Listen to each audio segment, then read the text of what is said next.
பல்வேறு கோரிக்கைகளை வலியுறுத்தி புதுச்சேரி அண்ணா சிலை அருகே அரசு ஊழியர் சங்கங்களின் சம்மேளனத்தினர் கண்டன ஆர்ப்பாட்டத்தில் ஈடுபட்டனர்.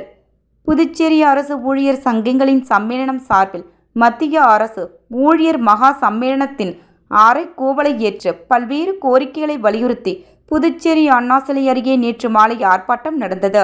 சம்மேளன தலைவர் ரவிச்சந்திரன் தலைமை தாங்கினார். நிர்வாகிகள் பிரேமதாசன், ராதாகிருஷ்ணன், முனுசாமி, வானவரம்பன், சிவஞானம், கலியபெருமாள், இளங்கோவன், ஜவஹர், நிரந்தர செய்தி தொடர்பாளர் கலைமாமணி, டாக்டர் நமச்சிவாயம் மற்றும் அரசு ஊழியர்கள் பலரும் கலந்து கொண்டனர்.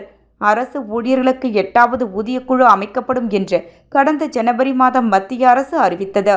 வரும் 2026 ஜனவரி 1ஆம் தேதி 8வது ஊதியக்குழு அமல்படுத்த வேண்டியுள்ள நிலையில் 8 மாதமாகியும் இதுவரை ஊதியக்குழுவிற்கான தலைவர் மற்றும் உறுப்பினர்களை நியமிக்கப்படவில்லை. அவர்களை நியமிக்க வேண்டும், வரம்பு குறிப்பை அறிவிக்க வேண்டும், ஓய்வூதியர்களுக்கு எதிரான நிறைவேற்றப்பட்ட பென்ஷன் திருத்த சட்டத்தை திரும்ப பெற வேண்டும் உள்ளிட்ட பல்வேறு கோரிக்கைகளை வலியுறுத்தி இப்போராட்டம் நடைபெற்றது.